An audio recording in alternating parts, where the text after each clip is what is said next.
This is Keys to the Shop, episode 165, The Art of Deep Listening, with Oscar Trimboli. Well, hey everybody, and welcome to another episode of Keys to the Shop, where we give you insights, inspiration, and the tools you need to grow as a coffee service professional. My name is Chris DeFirio. I'm your host for this show. So happy that you could join me today for this great episode about listening. Obviously something that we all need to do a little bit better at, and I'm glad to have you listening today to this. I certainly have learned a lot from today's guest, Oscar Trimboli, and his book, Deep Listening, and I know you're going to get so much out of this conversation. Now, today's episode is brought to you by Prima Coffee. Prima Coffee, of course, is one of the world's leading specialty coffee equipment suppliers. Their work is in curating the best equipment from around the world to fit it perfectly with what you need at both your home and in your shop. So if you're looking for great equipment for a home bar, or you are outfitting your commercial coffee bar, or you're expanding and you need equipment for your second store, or you want to upgrade the equipment that you have now, these are the people to talk to over at Prima Coffee. You go to their website, prima-coffee.com. You're going to see such a depth of knowledge and expertise, a great selection, and lots of resources to help you use the equipment properly. I've known them since the beginning of their company, and I definitely vouch for them. Go to prima-coffee.com and see for yourself. Reach out to them. Tell them that Keys to the Shop sent you. And thank you so much, Prima, for your support of Keys to the Shop. Today's episode is also brought to you by the Pacific Barista Series. This is the line of plant-based performance beverages that are designed specifically for professional baristas and the standards for excellence that we all know that baristas have. We want to serve the best coffee to our guests and also the best products to go along with that, whether that's regular or alternative milk. And the Pacific Barista Series is the number one choice that you could make for that. Whether you're talking about almond, soy, coconut, or rice, or even oat milk, they have the ability to take the heat from steaming, produce an unmatched silky texture, and keep the flavor balance focused on coffee. And this all makes it a perfect choice for your cafe's menu. I would encourage you to try these products out in your store, see how it makes your coffee shine, and go to pacificfoods.com to learn more about the Barista Series line and how it can really help elevate the non-dairy offerings in your cafe. Thank you so much, Pacific, for your support of Keys to the Shop. Well, today we're going to be talking about something that seems fairly obvious, and that's listening. The old adage, we have 2 ears and 1 mouth, so we should listen twice as much as we speak. That's something we hear growing up, and it's something pretty hard to practice a lot of times. And even if we think we're in a great place in terms of our listening, and in terms of how we're understanding those across from us, oftentimes we're really just scratching the surface of what's really there. We're not really doing what today's guest, Oscar Trimboli, calls deep listening. So Oscar Trimboli is an internationally recognized speaker and coach and mentor. He spent over 10 years with Microsoft as the director of Microsoft Office Division in Australia. While working as a director with Microsoft, Oscar accomplished a number of amazing, groundbreaking feats for the company, but one of the most notable is how he created the Microsoft Protege program, which was a talent development program within Microsoft that helped young professionals get the mentoring they need to succeed, and that is the direction that he's taken with the coaching and mentoring that he does today full-time.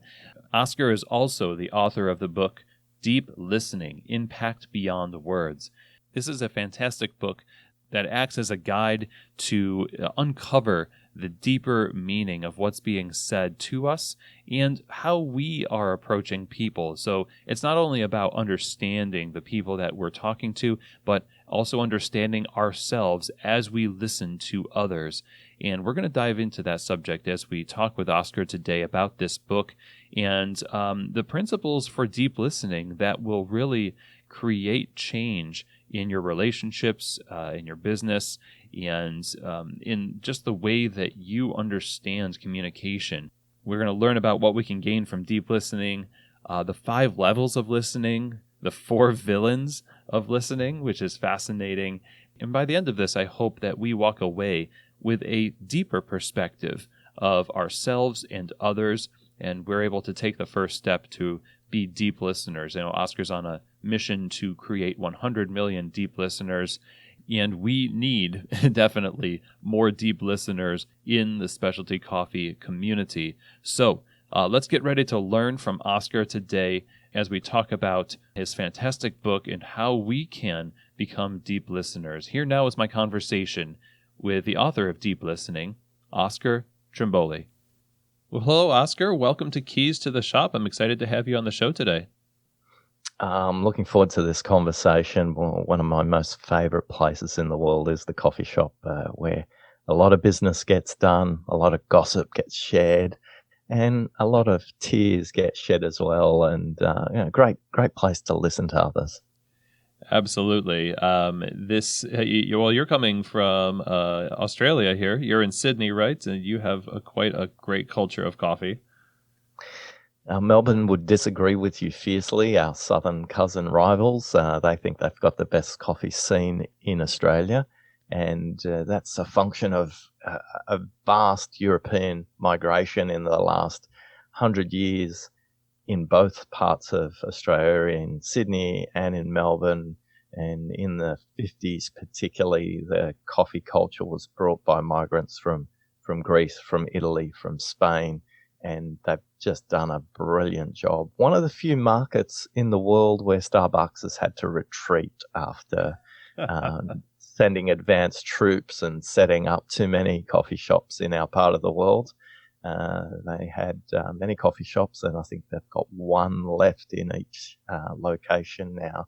And there's a great tradition of service when it comes to coffees in both these cities, but all around Australia as well, because we've got a great migrant population, but we also have a huge tourism scene for international visitors, and they're often surprised with how many independent coffee shops that exist here. But there's such passion and such pride and such commitment to great quality ingredients. You won't have to go far in any suburban location to find a coffee shop where they do the roasting in the shop. That sounds amazing, and I have yet to make the trip over, but one day I will. And one of those elements that you mentioned about coffee shops that's great is the conversation and the just the communication that happens. It's a third place that people gather, and deeper into the coffee shop are the people who run the coffee shop. The staff and the owners, the leaders that have to interact with each other, and their discussions amongst each other that keep the coffee flowing. And oftentimes there's a breach in that communication, and I'm excited to talk about this particular topic because we can all become better listeners, and I hear it time and time again from baristas or frustrated managers. There's a breakdown in communication where we're just not hearing each other, and your book is, first of all, it's a fantastic book. Easy to read. It's essentially a guidebook. It's very instructive, and the concepts within I think are really life-changing when it comes to our communications. At what point in your career did you really focus in on the need for not just listening, but deep listening, as the book's title is? Kind of wouldn't be one lightning bolt moment, as I call it. As I look back over 50 years on the planet and kind of the last 7 years, I've been on a quest to create 100 million deep listeners in the world. As I look back I was in a school with 23 different nationalities growing up, and we played card games at the break, and I'm not very good at maths, so I'm not good at counting cards, but what I discovered later on, I'm very good at listening to body language. So people's faces and body positions would give away what they had in their hand. And so that was one of the noticings way back when I was a teenager, that listening showed up. I always listened out for people's birthdays. That was one thing I did in my early career, and I was renowned for bringing cakes on people's birthdays, and they always thought that was nice. And then I worked in an organization that was a telecommunications company, and at the heart of what it did was communication, and it was a cellular phone company called Vodafone.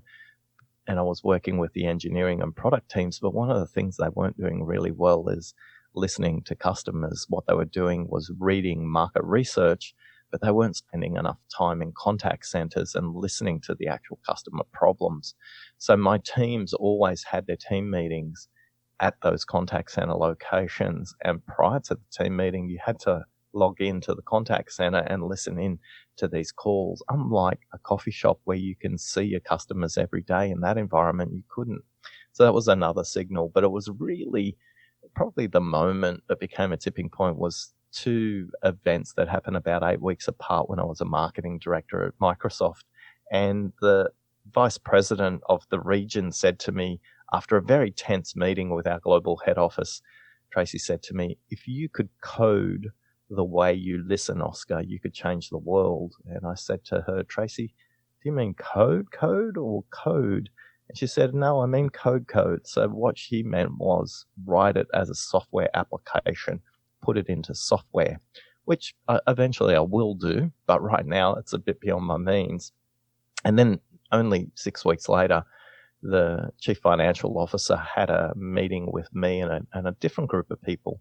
And he pulled me aside after the meeting and said to me, Oscar, can you show me how to do that?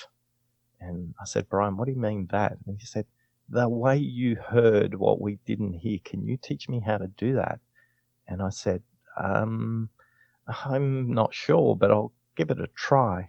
And thus started the journey to creating 100 million deep listeners in the world.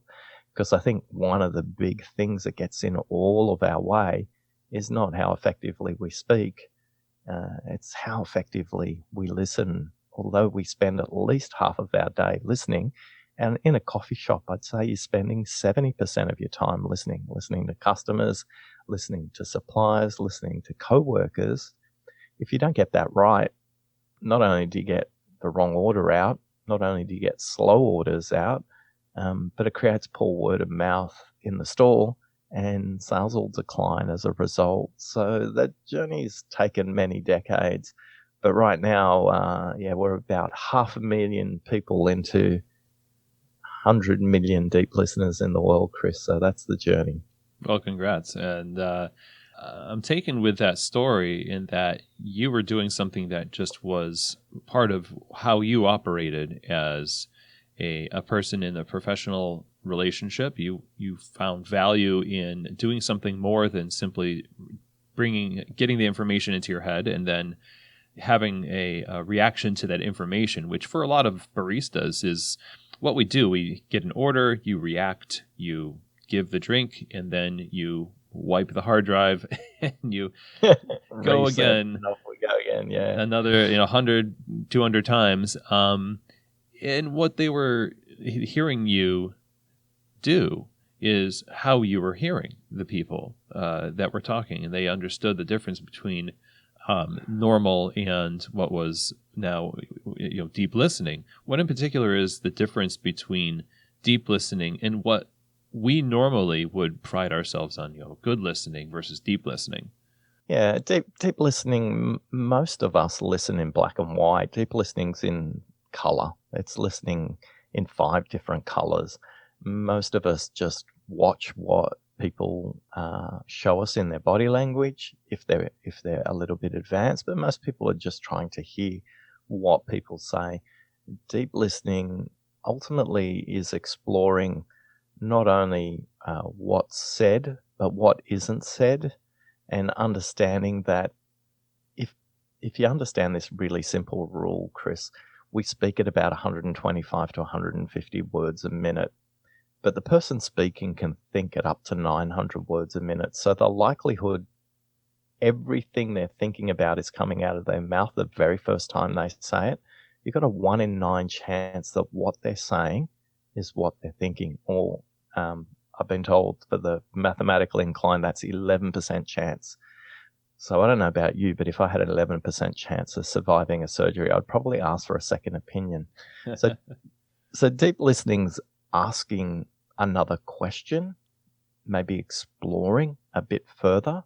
Now, if somebody's ordered a Stretto and that's it, you just need to confirm that you acknowledge the order and away you go. but I'm sure that's not the only listening that takes place in the coffee shop. The other thing to bear in mind as a listener, although the speaker can speak at 125 to 150 words a minute, as a listener, you can listen to 400 words a minute. So what happens with those extra 300 words? You get distracted. Your mind is making up stories. You're drifting away to other things. You're thinking about the things you haven't done. You're thinking about the things you need to get done in a day or a week's time. In fact, Chris, it's happening to those listening right now. They're distracted. And that's okay. The difference between what I would call a recreational listener and a deep listener, it's not that a deep listener doesn't get distracted. Don't get me wrong. I'm as guilty of being distracted as anybody else. The difference between me and everybody else, though, is I'm able to notice that I'm distracted and come back into the conversation, so I don't drift as long in a conversation. And when people kind of have that vague look on their face, that's when you know they're drifting away. So the deep listener listens in color, and they listen beyond the words. It sounds a bit like a meditative practice to watch that thought that you're having float by on a stream, and then acknowledge it and center yourself back to the place where you're supposed to be. So the distraction is not going to knock you off balance. You're exercising the muscle to bring yourself back into balance. 4 months ago, I was speaking to a Japanese company, and the Japanese CEO was present there, and they'd gifted all their staff the book that you mentioned earlier on, Deep Listening, and he did what you just did. He did a lovely explanation of what the book is, and he said, as he introduced me on stage, he says, this book is simple, this book is practical, this book is easy to read, but the practice of this book is very difficult. So much like the practice of yoga, much like the practice of Pilates, much like the practice of pouring a perfect macchiato, it takes time, it takes practice. But committing to the practice will always get you to improve. The good news is nobody will ever be a deep listener. The good news, nobody will ever be a perfect listener, because we're all human. So one of the things people are surprised with me when it comes to my listening, more likely than not in a conversation, I'll say something like, hey, Chris, could you just say that again? I'm sorry, I got distracted and I drifted off. Now, most people, when they hear that, they go, are you crazy? What? You've just given them the biggest insult in the world. You're not listening to them. And I'd say, rather than try and figure it out as they're talking and create more misunderstanding, you create a really deep, rich human connection. You know, when you say, hey, I just made a mistake, I'd like to be on the same page as you, that actually builds the relationship. It doesn't take it away. Now, be careful. If you say it 3 times within 3 minutes, you're probably not paying attention. But listening is a muscle you need to develop, that's for sure, Chris. It's practice. It takes some discipline, and yeah, it's got some elements that are really like the practice of the meditation that you mentioned earlier on. And I think one of the things I would encourage everybody listening is you probably drink a lot of coffee given where you're at. I'd encourage you to drink a glass of water for every cup of coffee you have as well, and just help with your hydration. And a hydrated brain is a listening brain, and that will help you to be more or less likely to be distracted. I love that you brought that up. And there's in the book, there's a lot of tips about ways that you can change your physical state that will affect how you show up to be able to listen well. But going through the industry and drinking a lot of coffee and oftentimes eating things that aren't necessarily the best for you, but are just available. I've seen it happen so often where my physiology and those around me has such an impact on how patient I am with people, my emotions within the context of a conversation, how much grace I'm able to give. Usually it's on the lower end of those things. It's not more. So yes, water. Everyone hydrate or die, essentially, as we like to and say. and the other thing is simply to be conscious of your breathing. There's numerous university research, and practically we know this to be true as well. The deeper you breathe, the better you listen. The more oxygen you can get into the brain, the more centered you'll be. And if you're flustered and you've got 6 orders coming simultaneously and somebody's talking to you, make sure you make eye contact. That's a really good way. If your eyes are connected, it means your ears are roughly at the same level, so that improves the likelihood that you're going to listen. If your head's tilted and you're busy crushing some beans to make the next coffee while you're listening to somebody, sometimes if it's important rather than transactional, just take a breath, take another breath, take another breath, look at that person, acknowledge them, and then they know that they've been heard. So visual signals are more important than verbal confirmation, for example, for the other person to think that you're listening to them. Excellent point. We tend to be a little bit behind our bars and in our comfort zones, in our desks, or wherever we are professionally. There's a comfort level we have with the implements of our trade that, there's this force field between us and the world, the scary world on the other side. And when you face that world, I love what you're describing as sort of a way of embracing the moment instead of trying to hide from it. Essentially, it's this visceral reaction to hide from it, and just lean into what's happening and try to understand it more. And that's more what I was thinking when you were describing the listening in color, where you're hearing somebody, even in an order process, some people will feel the need to order a drink that they don't necessarily want. But they know that it's a more efficient drink, and they might see a barista being frazzled, and they just order it. Wow, you just taught me something. Yeah, and you see it all the time where people might feel the pressure of holding up the line. I don't want to do that.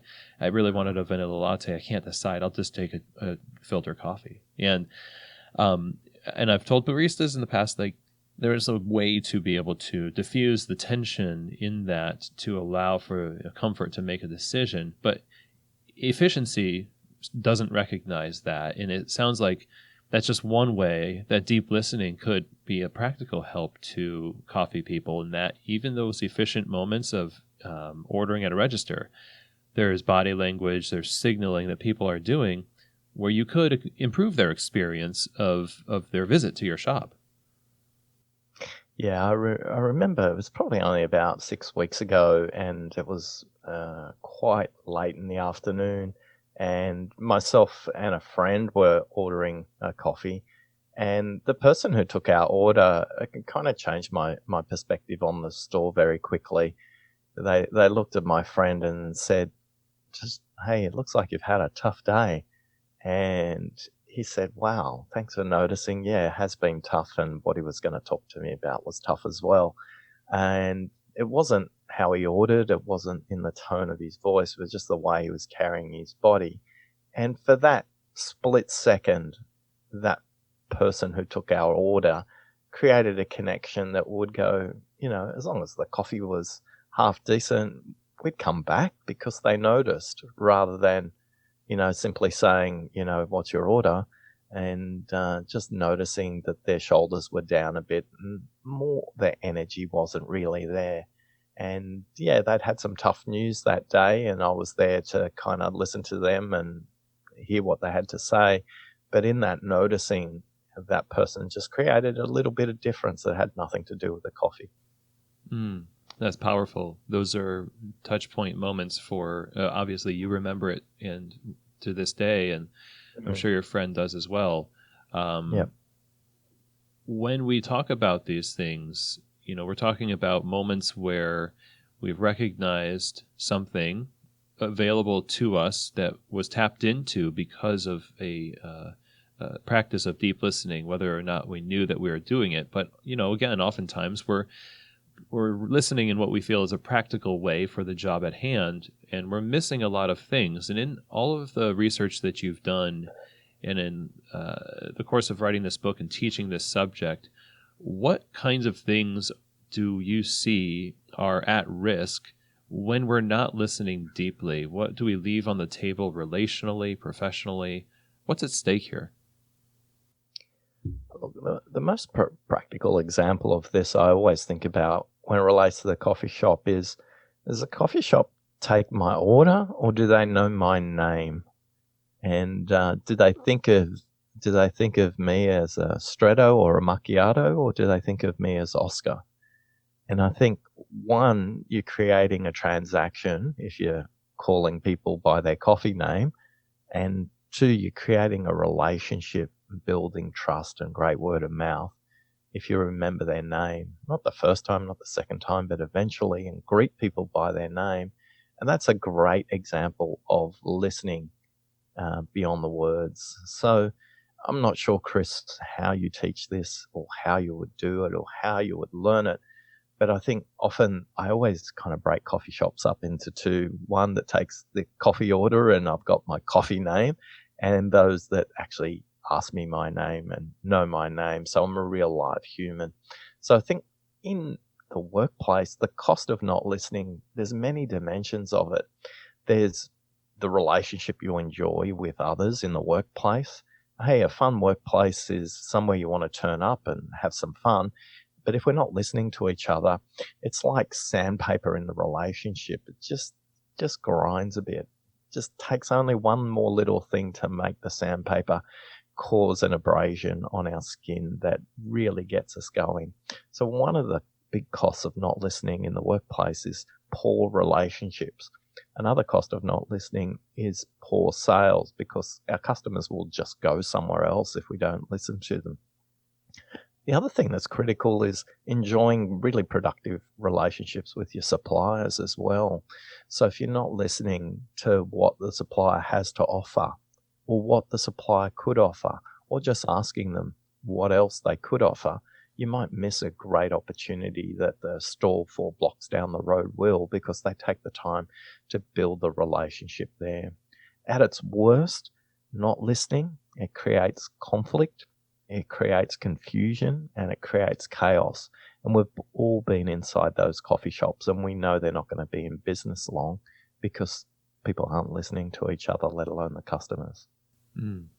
Those are all things that anyone who's been in the coffee industry for any length of time is experienced and is currently experiencing right now. And I'm drawn to one of the first things you write in the book is talking about how we all, we're good at, we want to be heard, but we have a hard time hearing, and that starts out the premise of the book. And it sounds like a lot of this is, as a listener, understanding that imperfect communication is just a part of every relationship, be it a business relationship or personal, because we can teach clear communication, and when we do, and we should, to be a more clear with what you want and your motives and your goals, but that's just not reality. And it sounds like a combination of deep listening and flawed communication is where we can really meet each other and help pull up the slack, where maybe I think that I am communicating really, really well, and I hope that you pick up on what I'm trying to say. But if you're not trying to listen, then I guess I am being written off by you, and that's the way I take it. Consistently, if you've actually ever been taught how to listen, which only 2% of the planet has ever received any training in how to listen, despite the fact we spend at least half of our day doing it. We don't spend half of our day doing maths, but we probably have more than 80% of us who learn maths. The thing is that listening actually doesn't start with a fixation and a focus on the person speaking. To make an impact beyond words, the first person you need to listen to is yourself. So imagine that your mind has got many things going on. Imagine your mind is like a computer with multiple internet browsers open, if you've got all these browsers open, it's very difficult for you to be focused on the one browser that's in front of you right now. So to listen effectively, again, it's just 3 deep breaths. If you take 3 deep breaths before you're about to listen to somebody, those browser windows in your mind will shut down. You'll stop thinking about whether you've got to pick up the kids from school or what you've got to organize for the weekend, or do you have to put the trash out tonight, or do you need to pick up the car because it's in for repair today? All those things are going through people's heads. And if you just simply 3 breaths, and I know this sounds farcical, Chris, but most people don't know how to breathe. Most people breathe through their mouth rather than breathing through their nose and then out through their mouth. That's the most effective and efficient way to do it. And if you just take 3 deep breaths like that, nobody will know you're doing it. You don't have to out yourself as a deep breather. But in getting those breaths, it'll just slow your mind down and get it focused on the task at hand.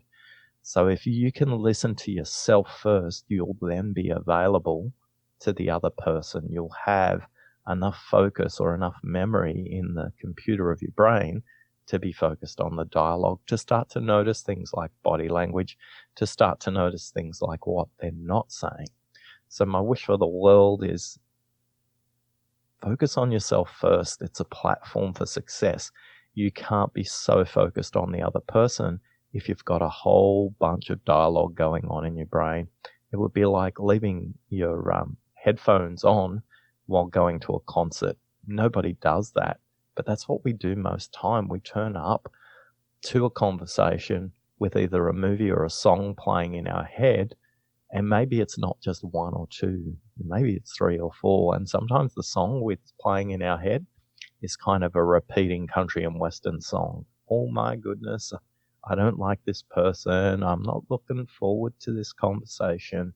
And if your mind's in that place, you're not going to have a productive conversation. Whereas 3 deep breaths, that song will probably go out of your head and you can just focus on what they're saying. That's so powerful. I wish that this book was around when I was coming up in coffee. I'm glad it's around now and that these tips are out there. It's probably small enough to put on a bench in a coffee shop. Oh, yeah. Yeah, it is. It's quite a small book, which I absolutely love. We said when we designed the book, we want to design the book to be read, not to be put on a shelf and collect dust like a trophy. So I've had people take photos reading this book on a riverbank in Germany. I've had people take photos of this book in many coffee shops, actually, because it's small enough to fit in a jacket pocket or in a lady's handbag. And people tend to carry it around with them because some people carry it around for 3 or 4 months because they go, the point you made earlier, Chris, about practice, just coming back and practicing those simple principles.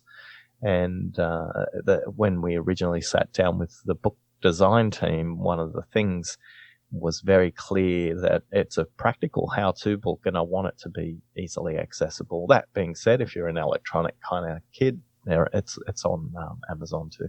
Mm-hmm. Well, mission accomplished. It's definitely been traveling with me a lot. And I wanted to get into a little bit about sort of pivot from what you're saying about yourself being the most important thing to start with in terms of listening. And one of the reasons why I want to go into that is because it's really important to be self-aware as a leader, as a manager. And most of the communication problems that are in coffee shops have to do with leaders that, with the virtue of their authority, there's this rift between the staff and the leaders. There's, the relationship has this power differential, this strain, and there needs to be constant curation of that relationship and good communication and deep listening. But as we go forward, we know how to find out what our Enneagram number is, or things like that, but we don't have a way until now to find out where we are in terms of listening on a spectrum. And you, in the book, outline 5 levels of listening. But as we were talking before this interview, most of us are just on level 1 and 2 in that spectrum. I wonder if you can detail a little bit more about these levels and how we can find out like where we are and what to do about it. Certainly. Just before I do, though, Chris, I just want to go back a little bit in the conversation, and you just talked about that dynamic, that power differential. And while you were talking about that, one of the things that came to mind for me is I bet there's a sound of a great coffee shop, and I bet there's a sound of a coffee shop that's not going so well. And why I thought about that is I've interviewed a number of orchestra conductors, and similar power differential between the conductor and the musicians. And one of the most curious things I always ask the conductor is, how do you listen simultaneously to the individual musicians, the music they created, but more importantly, how do you listen to the audience when your back is to them? And it got me thinking, Chris, what do you think the sound is in a coffee shop that's really productive, that's got great customers, and it's humming? And how would you contrast that sound to the sound of a coffee shop that's not going so well? Great question. I mean, my immediate reaction is, or my answer would be that not going well would sound like a lot of harsh tones, a lot of things that are being slammed down or accidentally dropped, a lot of repetition of instructions, maybe exacerbated or short, curt communications, and then an environment where communication is happening well or things are going well is one where things are a little bit more of a pace, and it's not as harsh, it's more mellow and seamless, and there's not a lot of hard edges in the work or the speech. And my sense is if we looked at the tables and the customers, the sound from them is also very different as well. I'm sensing more empty space and fewer conversations in the coffee shop that's not going so well, and crowded tables and a real hum there happening there. And again, the person who's leading the stall, their role is a lot like a conductor. It's to get not only the best out of the musicians, but to make sure it's music that the audience is hearing. And I think people pick up on that vibe. It's part of the atmosphere. It's part of what makes the shop a little bit different than just the coffee. So my challenge to everybody who's a leader, who's a manager, is to think of them as a conductor, and their job is to get the best music out of their team, not just to make sure that, they are a great conductor who takes a great bow at the end of every session that they're performing at. They're not the center of attention. It's the customers and it's the staff, and it's the conductor's job to get the best out of them. And all these conductors that I've interviewed have great humility. Most of them are great musicians in their own right, either violinist or pianist or something like that. And that may be true for a manager. They may have been a great barista or a great server, or they might be able to negotiate really well with suppliers. But think really carefully. It's you're conducting this beautiful music in your store. And are you playing awesome jazz that's just organic and everybody loves it and it's a great mood? Or you're playing clanky music because the cups are falling down and nobody cares? So I think, at a different level, there's a sound that a store would make when it's really humming. Oh, that's a great observation. I spent a little bit of time with the 5 levels of listening. The 5 levels of listening are listening to yourself, number 1, the most foundational element of listening, and where 86% of people struggle with distraction, focus, and attention. Level 2, listening to the content. That's listening to the words, to their energy, and to their body language. Level 3, listening to the context. Do you notice patterns in the way they talk? Do they always talk about problems or solutions? Do they always talk about the past or the future? Do they always talk about themselves individually? Do they talk about collectives? Do they talk about you and the customer, for example? Level 4, listening for what's not said. Remember the rule of 125, 900. They speak at 125 words a minute, but they can think at 900. Just pulling out a little bit more on a topic may help them solve their own problems sooner. And I think that's one of the biggest barriers when new managers get the keys to the store. They try and think they're the expert and need to solve it. Just practice this simple phrase. Tell me more about that. How so? And with those couple of really simple phrases, tell me more about that and how so, a lot of the time the person speaking will say something like, well, actually, or they'll say something like, you know what? Or, well, actually, what I should have told you was, and in those beautiful code words, we get them solving their own problem rather than you trying to do it. And that's what a great music conductor does. They get the best music out of everybody. And level 5, listening for their meaning. It's not enough to know the words they say. It's more important to know what they're trying to mean. And I think the difference between a recreational listener and a deep listener is they help the speaker discover their own meaning. And in that, they take the relationship to the next level. Misunderstanding goes away really quickly.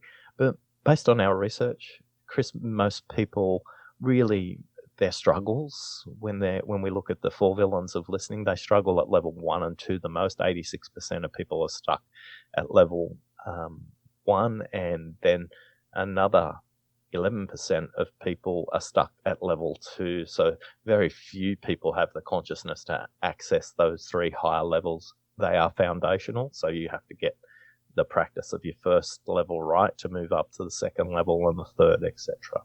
So it's a bit like learning a musical instrument. It's all about practice, as you mentioned earlier on. And now you mentioned the 4 villains of listening, and it sounds like their impact largely keeps people on those first 2 levels. What are those, and how do they factor into where we find ourselves in this spectrum of listening? It's happening right now, again, for you listening.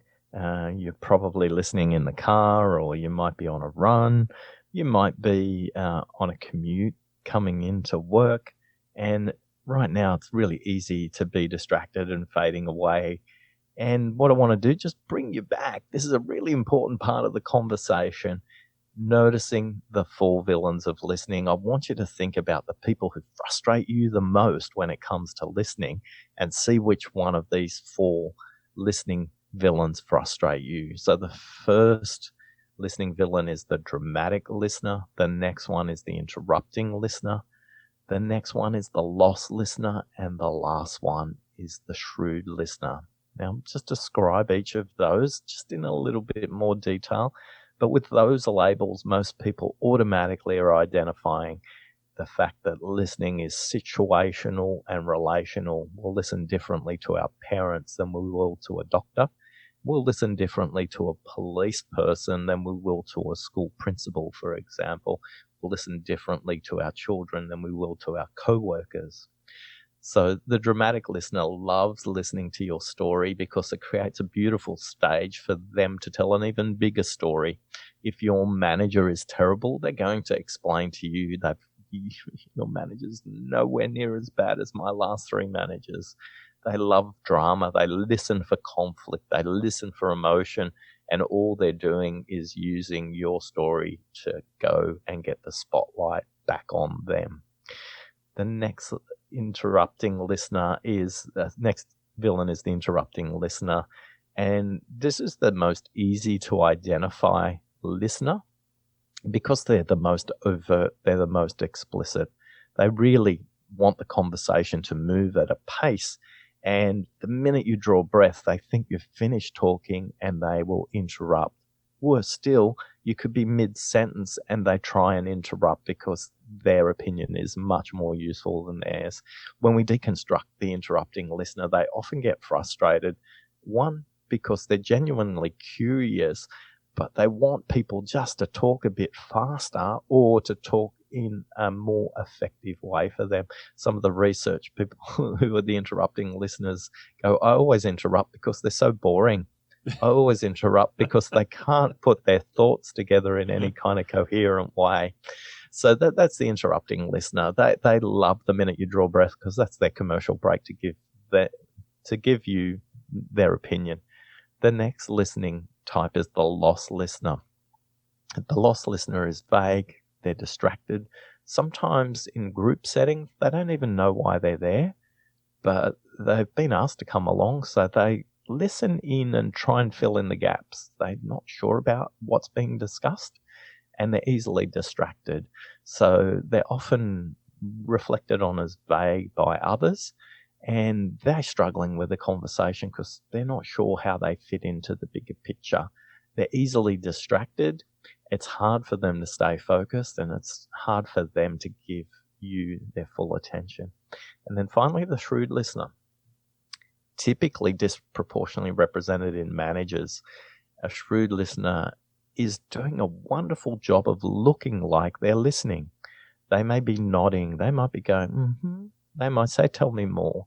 They may be stroking their chin. They may be taking notes. But in their head, their dialogue sounds like this. Oh, do hurry up. I've solved that problem. I'm thinking about 3 other problems you're going to have, and I'm solving those for you as well. Aren't I a genius? I'm the most expert person in this conversation. Oh, do hurry up. And as a result of that, they're not actually listening to you. They're listening to solve. And in doing so, they're missing all the gold. So the dramatic listener, the interrupting listener, the lost listener, and the shrewd listener. Which one do you think you are, Chris? I would probably end up being the shrewd listener. Yeah. And which context does that show up? Because when we listen professionally, we listen differently to how we listen personally. So do you think you show up differently when it comes to personal listening and personal relationships? Oh, Which sure. villain would you be then? Oh, that's a great question. I love this. I would, in a lot of ways, and maybe it's a function of, I don't know why, but I think that lost would be the personal one. If I'm listening, if my wife is telling me something about what's happening in another context, but I'm thinking about work, but I'm asking questions to try to bring myself back in, but I'm not really asking genuinely.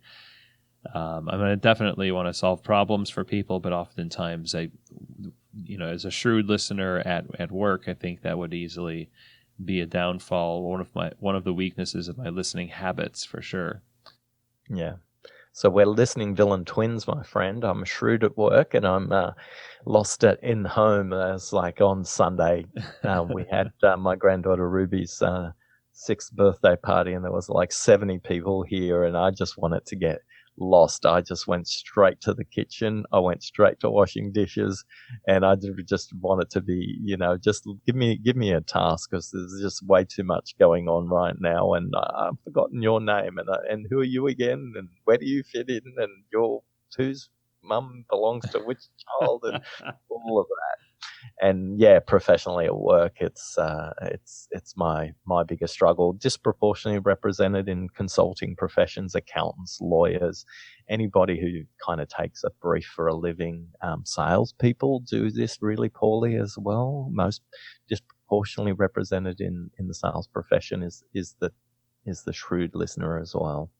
Well, it's great to meet my twin, and I was struck by something that it seems like equal parts self-preservation and good intentions gone awry in a way. It's true. It's part of that is about what's at risk for us and how do we protect ourselves. And then part of it's about our own ego and our expertise, and how do we display that in a way that's valued. It doesn't mean valued as in always paid, but it could be just somebody acknowledging our expertise as the shrewd listener, for example. So yeah, those dimensions play out, and fear is typically, fear of not being valued, fear of not being heard. These are kind of primary motivational drivers for us. So we just need to be conscious of them. And when fear's talking to ourselves, it's difficult for us to listen because we're not open in our mind and in our heart to hear what we are thinking, let alone what they are saying. Well put. Yes, feel now, as I've been outed as these types of listeners, and no doubt I hope that others have sort of been doing some self-diagnostic tests to see where they are in this conversation. We're left with the question of what's next. What are some of the first steps that we can do to correct where we are and practice some deep listening in a way that will stick with us and not just in fits and starts? Well, the first thing to remember is listening is our birthright. In fact, listening is the first skill you ever learn inside your mother's womb. At 20 weeks, you can distinguish the sound of your mother's voice from any other external sound. At 32 weeks, you can distinguish Beethoven from Bon Jovi from Beaver. And the minute we come into the world kicking and screaming, and we just want to make noise for the rest of our lives. So listening's the first thing we learn, and funnily enough, it's the last thing as a sense we lose when we pass away. So at the beginning of life and end of life, it's listening starting and listening finishing. So the first thing to keep in mind is the biggest barrier to getting towards deep listening is distraction. And whether that distraction is an electronic device, whether that distraction is the coffee grinder, whether that distraction is anything that's in our hands or in our sight, remove distraction. If you can remove distraction, and it's typically visual, there's not a lot we can do about the hum of a coffee shop, Chris. That's a given. But if we can remove distraction, we're already 80% of the way to becoming a better listener. Make eye contact when you're listening to that person. That will make a huge difference, not only to how you're perceived as a listener by them, but just your eye contact with them will help you with your focus and attention. After distraction, they're the two other barriers that people at level 1 struggle with. So number 1, get rid of anything out of your hands if it's a high, important conversation. And number 2, keep the eye contact. By the way, if you've got children, and you may want to make sure that you practice this with them. A lot of parents aren't good listening role models because they'll stand over their children and say, "Why aren't you listening to me?" As opposed to crouching down, coming to their eye level, and then asking them a question, or the opposite. If your knees aren't that good, lifting your child up and maybe putting them on a chair so their eyes are at your eye level as well. And if you travel for work and you call your kids, make sure you're sitting at the same level as their eye level when you call them, and it will create a completely different listening environment both for you and for them. So if you can just get things out of your hands and you can just make eye contact with the person who's speaking, that will make a huge difference. These are really basic micro skills. As our Japanese CEO said to me the other day, easy to understand, hard to practice. And if we just need to take one extra step every single time. And we're forming a new habit. Chris, there's a brilliant book that was written in October last year. I can't recommend it highly enough. It's by a guy called James Clear. It's called Atomic Habits. And it breaks down habit formation into its most simplest steps. And what James made a point of in his book is that a 1% improvement on a daily basis will create a 37 times improvement over a 12-month period. Not 37%, 37 times. Wow. So there are many prescriptions to becoming a deeper listener, but move things out of your hands and keep eye contact. And if you want to go for the bonus number 3, drink lots of water. Mm-hmm. Yeah, especially after a good cup of coffee. Yeah. Yeah. Simple advice and simple to think about. Maybe not so simple to do every single day, but it's a great start, and we need to interrupt our momentum down the wrong path in order to create a new reality in the future. And I appreciate you putting it that way. And even though you just instructed us to get things out of our hands, I think we should have our hands on your book and be reading that for sure. Where can we learn more about what you're doing in creating 100 million deep listeners, and how can we become deep listeners ourselves by the result of your work? I think the simplest thing for most people is I've created a really simple downloadable called The 5 Myths of Listening. So if you go to oscartrimboli.com/listening myths, or just oscartrimboli.com, and there'll be a little button there you can press and download that. At the same place, you can get the book, or you can go and visit Amazon and grab the book there. As you said earlier, Chris, it's designed to be small enough to carry around because it's something we need reminding on. It's something we need practice from. None of us can remember our listening teacher from school, and yet the teacher we remember the most is often the teacher who listened to us the best. So for each of us, if we can each become a listening role model to others, we can change the world one conversation at a time. Well, I really appreciate you joining us today, Oscar. Thank you so much for your wisdom and the work that you're doing here. It's so impactful and so meaningful. And I'm definitely going to be carrying this book around for a long time. And thank you again. It was a great conversation. Chris, thanks for listening.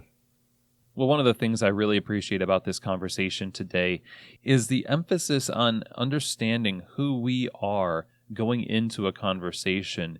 And I think it's really relevant because if we can understand who we are and what we bring to the table in terms of our listening propensities, the things that we tend to struggle with, and maybe the things that we're good at as well, it helps us recognize those things in other people too, so we can tailor the way that we communicate to them. And I'm thinking about situations where in a high-pressure environment, like a cafe, for example, we tend to communicate in short bursts with efficiency. There's an assumption that we're not interpreting what's being said deeper than its pragmatic meaning. But you know as well as I do that we can't just shut off our emotions. And what we say in the cafe can often come with charged meaning. And there's a lot of unpacking that needs to happen. And I'm a big advocate of communication. If you've listened to the show for very long, you understand I'm very much in favor of one-on-ones and consistent communication over time to keep the relationships up in the cafe and keep the air clear. In those meetings where you sit down and unpack things, whether it's positive or it's a coaching moment, you can come to it with either the ability to hear what's being said, to understand the point of view of the other person, if you're a manager, especially understanding where the barista is coming from, or if you're a barista, understanding the weight of responsibility on the manager's shoulders and in giving grace that way too, or communicating well to an authority figure in a way that overcomes maybe some of the intimidation that comes with that. The practice of deep listening, changing our physiology, the way Oscar was talking about, changing the way that we perceive the moment and being more curious about what's underneath what's being said. These are great steps to be able to achieve deep listening on a regular basis. And if we're honest, we all want somebody to listen to us deeply. And I think we're going to be able to find that more often is the case as we take the first steps to become deep listeners ourselves. This is also so important for our customers, of course, as we talked about in this conversation, that customers are also in the mode of efficiency and wanting to communicate something to achieve getting a coffee that they want. We can make their day by listening to their desires beyond words and create more of a relationship that feeds and cares for them as a person and less as a transaction. So I want to thank Oscar for giving us the opportunity to think more deeply on these things, giving us some practical tools to really take the first step and become deep listeners. Thank you so much, Oscar. I appreciate your time, your wisdom, and the work you're doing with this project. Now, of course, if you want to learn more about this, you should go to oscartrimboli.com and download the 5 levels of listening. That is for free. And of course, you should go and buy the book, Deep Listening. and just use it as a field guide on shift, on vacation, wherever you are. The quality of your conversations can literally determine the quality of your life. It is really that important. So, OscarTrimboli.com. Now, if you have feedback, comments, questions, things like that, you can email me, chris@keystotheshop.com. Now, Keys to the Shop Consulting is also available to you if you find yourself in a position where you're looking at your coffee shop and you know that you need to upgrade your operations, or you want somebody to come in and give you an assessment of where you're at and some tools and helpful insights to bring things to the next level, solve some problems for you. Or if your coffee shop's not even open yet and you need to start off on the right foot and make sure all the bases are covered to create a truly excellent experience for your staff and for your guests, let's have a conversation. Email me, chris@keystotheshop.com. So that's it for today's show. Thank you so much for taking the time to listen today. I hope you listened deeply and that you continue to listen even deeper still as you go forward. I hope you have an amazing week. And of course, I hope that this episode has truly given you keys to the shop.